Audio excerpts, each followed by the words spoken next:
Welcome back नाज़रीन। Break पे जाने से पहले ब्रिगेडियर साहब आप कुछ कहना चाह रहे थे? हाँ, मैं ये कह रहा था बतौर रिस्पेक्ट टू करण साहब, वो सही फरमा रहे हैं बिल्कुल कि ये मामला जो है ये आगे चलना चाहिए और बिल्कुल इमरान खान पर बड़ी जिम्मेदारी है। ताली दोनों हाथ से बचती है, उनकी बड़ी जिम्मेदारी है कि वो इस मौके का फायदा उठाएं और मामला को पाकिस्तान की बेहतरी के लिए कदम उठाएं, फ्लेक्सिबिलिटी शो करें। लेकिन मैं ये कह रहा हूँ कि 2-3 कॉन्फिडेंस बिल्डिंग मैयत बहुत जरूरी है। अगर गवर्नमेंट कर दे, गवर्नमेंट के कंट्रोल में है, बिल्कुल क्यों नहीं। पहले यह कि कोट लखपत के में और या कई और जेलों में जहां जहां पीटीआई की खवातीन उनको रिलीज किया जाए immediately, number 1। Number 2, Kot Lakhpat के जो लीडर है खासकर शाह महमूद कुरैशी वो हो गए, तहफ़्फ़ुज़ के जो 2 लीडर हैं तहरीक तहफ़्फ़ुज़, ये अलावा साहब और दूसरे पाकिस्तान, साहब, ये दोनों जो है अलीमा खान और सीएम केपी, भाई इनको पूरा एक दिन इजाजत दी जाए, आप जाएं और जाके जितना आपको टाइम चाहिए इमरान खान के साथ स्पेंड करें और आप उनसे बातचीत करें और इंस्ट्रक्शन दें। वैसे ब्रिगेडियर साहब जब मुलाकातें करवानी होती है ना, ब्रिगेडियर साहब जब मुलाकातें करवानी होती हैं तो आधी रात को भी अडियाला के दरवाजे खुल जाते हैं और सुबह सुबह भी अडियाला के दरवाजे खुल जाते हैं। जब मुलाकातें करवाने मकसूद नहीं होती हैं तो तब वो जो उधर से अदालती अहकामात है उनको भी रद्दी की टोकरी में डाल दिया जाता है। देखे ना, स्वाति साहब को सुबह 7 बजे उन्हीं के रेफरेंस कोट किया मैंने मुलाकात के लिए। तो मैं ये कहता हूँ इमरान खान जरूरी नहीं कि खुद बैठे, उनका डेजिग्नेटेड रेप हो, शाह महमूद कुरैशी हो, ठीक है ना जी, या 1-2 और जो बंदे हों, ये दोनों तरीके तहफ़्फ़ुज़ के जो 2 लीडर हैं और उनके बैरिस्टर गोमर हो जाए, सीएम केपी हो जाए, इन सबको बैठाएं। मैं कहता हूँ बेशक जिनको उन्होंने कहा ना वो को मतलब है कि टॉप मिलिट्री चीफ वो ना भी हो, उनका कोई डेजिग्नेटेड रेप हो जो कि आके उनकी तरफ से अटेंड करे, बिल्कुल ठीक है, ताकि वहां पे खुले माहौल में बातचीत हो, टेंशन ना हो। बिल्कुल सही कह रहे हैं ब्रिगेडियर साहब। मैं आपकी तरफ आती हूँ, नज़ीर साहब की तरफ जा लूँ। उनका पॉइंट, चूंकि आवाज़ का इशू था तो उनका पहले भी पॉइंट रह गया बीच में। नज़ीर साहब, एक तो आप जो बात कर रहे थे उसको प्लीज़ कंटिन्यू कीजिएगा, मैं एग्जैक्टली सुन नहीं सकी थी, आवाज़ का बहुत इशू आ रहा था। दूसरा मुझे यह बताइएगा कि ये जो सीएम केपी ने कहा है कि खैबर पख्तूनख्वा में किसी भी ऑपरेशन की इजाज़त नहीं दी जाएगी, फौजी कार्रवाइयाँ किसी भी मसले का हल नहीं है। 2005-2006 से अगर हम देख लें, पीछे नहीं ज़्यादा जाते, तो सबसे ज़्यादा जो सफ़र किया है वो केपी ने किया है दहशतगर्दी को लेके। अभी भी फौजी कार्रवाई किसी मसले का हल नहीं है। तो ये जो उनको मुफाहमत की बातें कर रहे हैं, उनको हमने वहाँ पे जगह भी दी है, हमने मेहमान नवाजी भी की है, हल तो सर उसी से भी कोई नहीं निकला। मैं प्रेस कॉन्फ्रेंस की जो उन्होंने फैक्ट्स एंड फिगर्स दिए हैं वो देख रहा था कि पिछले साल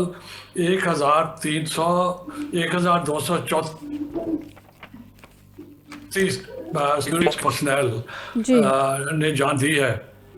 अगर इनमें 5 लोग ये चीफ मिनिस्टर के पीके के होते या पीटीआई के लीडर के होते या पीटीआई के किसी सीनियर अफसर होते हो चुका होता। इनमें से ना कोई महाज पे है, ना कोई ये जो टेररिस्ट हैं इनके सामने खड़ा है। ये सिर्फ अपने कमरों में बैठ के गुफ्तगू कर रहे। माओ से पूछें और उन बहनों से पूछें, बीवियों से पूछें जिनके 1234 लोगों ने शहादत दी है, उनसे आप पूछें। 1 लाख लोग पिछले 10-12 साल में जिन्होंने जाने दी हैं उनकी फैमिली से पूछें, आपको समझ आएगी। फिर हमें समझ आएगी कि इसकी कीमत हम क्या अदा कर रहे हैं। हम सियासत में पड़ गए हैं। मैं तो गुफ्तगू सुन रहा हूँ और पिछले 10 साल से हम सुन रहे हैं। हम क्यों मिन्नतें कर रहे हैं एक पार्टी और एक प्रोविंस के चीफ मिनिस्टर की, जबकि आइन आपको इजाज़त देता है कुछ एक्शन लेने के लिए। तो आप इस मुल्क को पिछले 15 साल से क्यों एक्सपोज किए हुए हैं कि पूरी दुनिया आकर आप पे हमले करे हिंदुस्तान करवाए कि ये जो 4 लोग बैठे हैं काबुल में मुलस, वो आप पे करें और टीटीपी करें उसके लिए, और आप उनको कभी कतर ले जाएं, कभी इस्तांबुल ले जाएं, आप कुछ ना करें। क्या अमेरिका ने ये किया? पूरे काबुल, पूरे अफगानिस्तान को तहस नहस कर दिया था। अभी उनको ड्रग का इशू था और उन्होंने जाके प्रेसिडेंट को उठा के ले आए। और जब उनको वहाँ अफगानिस्तान में इशू था तो उन्होंने उसामा बिन लादेन को कहाँ से उठाया और किसके इसको। और इस वक्त 24 से ज़्यादा अदारे जो हैं, मैं उनको अदारे ही समझूंगा, ये जो टेररिज्म के लोग अफगानिस्तान में बढ़ रहे हैं। पिछले हफ्ते 2500 टेररिस्ट सीरिया से अफगानिस्तान ट्रांसफ़र हुए हैं। की कभी नहीं होगा। इस इशू के दो पहलू हैं, अगर आप प्लीज मुझे इजाजत दें तो। जी प्लीज। एक पहलू सियासी है, वो माइनर पहलू है, वो छोटा पहलू है। बड़ा पहलू जो है वो है टेररिस्ट को हैंडल कर, उनको मैं फिर कहता हूँ, एक दफा पहले भी मैंने आप ही के साथ प्रोग्राम में कहा था, 1960 से लेकर आज तक जितने भी दुनिया में टेररिस्ट ऑर्गेनाइजेशन ख़त्म हुई हैं वो दो तरीकों से ख़त्म हुई हैं। एक तरीका, उनकी टॉप लीडरशिप एलिमिनेट होती है, उनके आइडियोलॉग्स एलिमिनेट होते हैं, उनके फाइनेंशियर एलिमिनेट होते हैं, उनके सेंचुरी प्रोवाइडर्स एलिमिनेट होते हैं। ये जो केपीके की गवर्नमेंट है ये उनका सेंचुरी प्रोवाइडर्स हैं देते हैं। एक और लफ्ज इस्तेमाल किया था, उसको कहते हैं टेररिस्ट इंफ्रास्ट्रक्चर। पहले ऐसा ये था कि ग्लोबल लेवल के ऊपर किसी इंसान को टेररिज्म के उस वजह से जो डायरेक्टली इन्वॉल्व ना हो, अगर उसको है कि कानून के खिलाफ है, लेकिन अब उसकी डेफिनेशन बदल गई है। अगर कोई भी, ये जो 4-5 मैंने नाम लिए हैं, अगर ये टेररिज्म के सूरतकार हों, इन्वॉल्व हों, उनको एलिमिनेट करना वेल विद इन लीगल है ग्लोबल लेवल के ऊपर। आपके यहाँ एक बहुत बड़ी लॉबी है जो बार बार इस इश्यू को कंफ्यूज करती है। अभी जो गुफ्तगू मैं सुन रहा हूँ, मैं बहुत ही हम्बल तरीके से मैं हाथ जोड़ के कहता हूँ, ये है उसका, और ये रेलेवेंट नहीं पहलू उसका, ये इससे काम नहीं चलेगा। 5 बैठ जाए 10 बैठ जाए, ये नहीं कर पाएंगे। उस आदमी की हुकूमत के अंदर 25,000 टेररिस्ट केपीके में आए, 4 हथियारों से लैस थे, उनको जाने दिया गया, उनकी मॉनिटरिंग नहीं हुई, उनकी क्लियरेंस नहीं हुई, उनको नहीं कहा गया कि आप आके किसी पुलिस स्टेशन पर रब करो। अब आप समझते हैं कि सियासत से ये मसला हल हो जाएगा? आप यानी कि आपके ख्याल में नजीर साहब, आपके ख्याल में इमरजेंसी नाफिज करनी होगी वहां पे और उस तरह से ऑपरेशन होगा, बिल्कुल ताकत के इस्तेमाल से? मैं उसी तरफ आ रहा हूँ। ठीक है, मैंने पहले भी कहा था, मैं थोड़ा सा एलिबोरेट कर दिया बाकी सुनने वालों के लिए। ठीक है, आप नाफिज करें, आप बातें कर रहे हैं गवर्नर राज की, वो रजीम चेंज है, वो रजीम चेंज और चीज है। वो डर रहे हैं कि हमसे हुकूमत छीनने की कोशिश कर रहे हैं, वो ये नहीं समझ रहे कि ये टेररिस्ट को कर रहे हैं। आप इमरजेंसी नाफिज ठीक है, करें, डिस्ट्रिक्ट्स में करें, एरिया में करें, पूरे प्रोविंस में करें, असेंबली साथ खड़ी हो, आप सुप्रीम कोर्ट को साथ लें और एक कंसर्टेड लॉन्च करें, कॉम्बिंग करें, एक साइड से शुरू करके दूसरे शुरू तक, और उसमें फिर है उनको भी शामिल करें, उनको सियासत में ना शामिल करें, उनको नोटिस दें कि अगर इस वक्त के बाद उन्होंने मेरी थोड़ी सी एक सेकंड मुझे कहने दें। अगर कराची वाला मामला जो पकड़ा गया, अगर वो इंसिडेंट हो जाते, इतने सियासी गुफ्तगू बैठ के उसको रोक सकती थी? नहीं रोक सकती थी। तो आप प्लीज ये जो सियासी पहलू है इसको डाउन प्ले करें। आपकी अंदरूनी लॉबी जो है वो, उसमें टेररिस्ट भी हैं, उसमें स्मगलर्स भी हैं, उसमें तो नश वक्त करें। आपको हिंदुस्तान से लड़ाई करनी है और लड़ाई आपके सर पे खड़ी है, इस वक्त आई हुई। अब मौका नहीं है कि आप छोटी छोटी बातों के ऊपर पूरे का पूरा वक्त करें। अगर बहुत ही शौक है तो एक मैं मातम की दीवार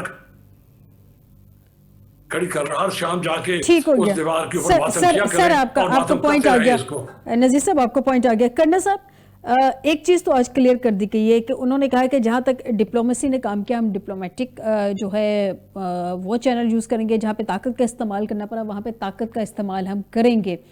अच्छा, ताकत के इस्तेमाल के हवाले से अगर मैं, जैसे कि अभी नज़ीर हुसैन साहब ने भी कहा कि तरीके इंसाफ जो है वो वहाँ पे उसको टारगेट नहीं किया जा रहा है। एग्जैक्टली अल्लाह ना करे कि उसको टारगेट किया जाए, बल्कि किसी को भी अल्लाह ना करे कि टारगेट किया जाए।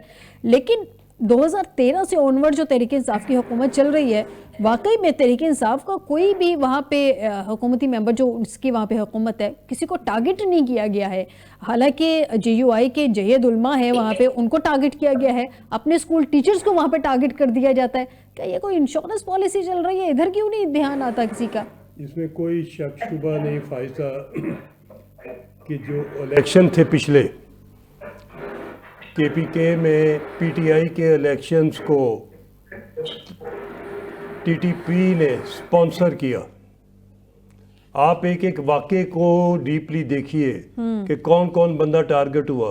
मौलाना फजलुर रहमान से लेकर नीचे तक किसी को इलेक्शन कैंपेन और इलेक्शन में पूरी अपनी कैंपेन को ठीक तरीके से चलाने की इजाज़त नहीं थी।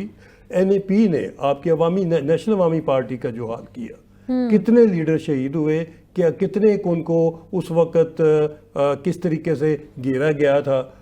और इनके ऊपर एक वाकया ना हो किसी वर्कर के ऊपर तो बात तो खुली ही बिल्कुल साफ सुथरी है। ANP को मुझे याद है, ANP को बिल्कुल भी इलेक्शन कैंपेन करने की इजाजत नहीं थी, और ये वहां पे भी जलसा करते थे जहां पे जलसे की इजाजत ही नहीं होती थी। और 2013 से लेके 2025 तक मतवातर एक मौकफ खान साहब का सामने आ रहा है।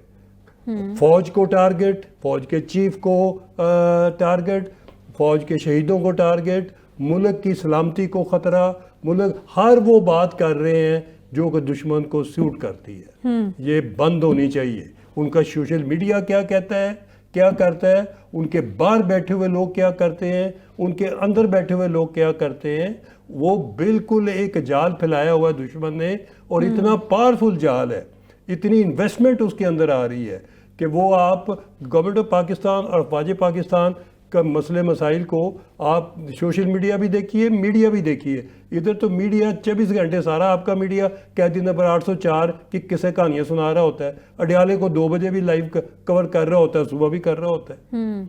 आप इसको तो देखिए ना, आपने इस मुल्क में सबसे बड़ा मसला इस वक्त मीडिया ने वो आपने KPK और कैदी नंबर 804 का खड़ा किया हुआ है, जबकि मसला सलामती का है। ठीक हो गया, मुल्क होगा तो 804 भी होगा। बिल्कुल आपको पॉइंट आ गया। ब्रिगेडियर साहब, सर एक चीज़ तो आज बहुत क्लियर कर दी गई है, जहाँ तक डिप्लोमेसी ने काम किया हम डिप्लोमेटिक चैनल यूज़ करेंगे, जहाँ ताकत का इस्तेमाल करना पड़ा वहाँ पे ताकत का इस्तेमाल किया जाएगा। इस सारे प्रेस कॉन्फ्रेंस से जो मैं समझ सकी हूँ वो ये है कि फौज डिसाइड कर चुकी है कि अगर मामला ना सुधरे, सीधे तरीके से ना संभाले जा सके, तो उन्होंने वहाँ पे फिर मामला संभालने हैं, चाहे वो फिर दूसरे तरीके से क्यों ना संभाले जा सके। लेकिन प्रॉब्लम कहाँ पे आ रहा है? ऑनरशिप में आ रहा है कि ऑनरशिप लेगा कौन? अगर सूबाई गवर्नमेंट वहाँ पे साथ नहीं देती है, KP में वो सपोर्ट नहीं करती है, तो क्या आपके ख्याल में विफाक फौज को हमारी को सपोर्ट करेगी, विफाक ऑनरशिप लेगी इस तारीख का, या विफाक भी इसके ऑनरशिप में नहीं आएगी? क्योंकि आज आइन के आर्टिकल को भी क्लियर कर दिया गया है जिसके तहत फौज को हुकूमत मदद के लिए बुलाई जा सकती है। तो आप इस सबको किस एंगल में देखते हैं? मेरा ख्याल है कि ये कोई मामला जो है ना, अगर इसमें कोई आईनी अमेंडमेंट की रिक्वायर्ड है तो फिर वो 2/3 मेजोरिटी है गवर्नमेंट के पास, तो करें आईनी अमेंडमेंट जिसमें ये 90 दिन, 6 महीने, 8 महीने ऐसे मामला लंबे ना हो कि KP असेंबली जो है उसका सपोर्ट करना इमरजेंसी को या गवर्नर रूल को वो अपना लाजमी है। तो फिर कोई तो ऐसे फास्ट ट्रैक आईनी अमेंडमेंट कराए, उसके बाद फेडरल गवर्नमेंट एक्शन ले। और एक चीज बस मुझे जिस चीज का खदशा है कि अगर कोई ऐसी कोई चीज होती है या करनी पड़ती है इमरजेंसी में मजबूरी के तहत, तो जो इस वक्त पॉलिटिकल तनाव चल रहा है, एक रिएक्शन आ सकता है KP के अवाम की तरफ से। हम वो रिएक्शन नहीं, हमारे इंटरेस्ट में नहीं है। हम ये चाहते हैं कि वो सपोर्ट में आए, और वो सपोर्ट में आए खुल के फॉर एनी ऑपरेशन, जब उनके पॉलिटिकल जो मामला हैं वो रिजॉल्व जब तक नहीं होंगे, जो चल रहे हैं विद द फेडरल गवर्नमेंट, जब तक वो नहीं होगा तो मेरा ख्याल है कि वो लोग आपके साथ नहीं आएंगे। हम जितने मर्जी आईनी अमेंडमेंट कर ले, जितने मर्जी इमरजेंसी लगा दे वगैरह ये वो, अगर वहां जाके अगर उधर ही वहां पे आपस में झगड़े शुरू हो जाए तो फिर आप मुझे बताएं कि ये तो फिर मामला टोटली आउट ऑफ कंट्रोल हो गया। ठीक हो गया। नज़ीर साहब मुझे बताइए, आपने कहा कि पूरे उसके अदवार की भी बात की है, फिर आपने ये भी बात की कि जी केपी की गवर्नमेंट में तहरीक इंसाफ को वहाँ पे टारगेट नहीं किया जाता। सर जितना हम देख रहे हैं पिछले 13 साल की वहाँ पे उनकी हुकूमत है या जो भी उनकी कारकर्दगी है, उनका जो भी बयानिया है या जो स्टांस वो लेके चल रहे हैं वो एटलीस्ट तहरीक इंसाफ को सूट करता है। तो अगर एक चीज़ उनको सूट करती है तो वो क्यों फिर अपना स्टांस वहाँ पे तब्दील करेंगे? देखें, मैं तो बहुत क्लियर हूँ जी जी लेवल पे कर चुका हूँ, ग्लोबल प्रैक्टिसेस क्या है। आप एक काम करें, आप श्रीलंका के एम्बेसडर को बुलाएं। श्रीलंका का एम्बेसडर एक फौजी जनरल है, ठीक है, आप उसको बुलाएं और उससे पूछें, ऑन कैमरा बोलेगा। मेरी उससे बात हुई है, वो आप बताएगा श्रीलंका ने 23 साल लगे उनको अपने यहाँ एक सेपरेटिस्ट मूवमेंट को कंट्रोल करने में। ठीक हो गया। उससे पहले कि आप नज़ीर साहब जरा शॉर्टली, नज़ीर साहब वक्त खत्म हो गया, जरा शॉर्टली बताइएगा, कंक्लूड कीजिएगा अपनी गुफ्तगू को। जी बड़ा सिंपल से, आप श्रीलंकन एम्बेसडर को बुलाएं, उससे ब्रीफिंग लें, आपको प्रैक्टिकल पता चलेगा कि श्रीलंका ने कैसे आप क्या टेररिज्म। बिल्कुल ठीक है नज़ीर साहब, आपका पॉइंट आ गया कि पता चले कि श्रीलंका ने अपने यहाँ टेररिज्म को कैसे रोका था। बहुत शुक्रिया कर्नल रिटायर्ड साहब कुरैशी साहब आपका, नज़ीर हुसैन साहब आपका, ब्रिगेडियर रिटायर्ड फारूक हमीद साहब आपका मुझे प्रोग्राम में ज्वाइन करने के लिए। नाज़रीन आज के प्रोग्राम से दीजिएगा इजाज़त, बशर्ते ज़िंदगी आपसे दोबारा मुलाकात होगी। अपना ख्याल रखिएगा। अल्लाह हाफिज़।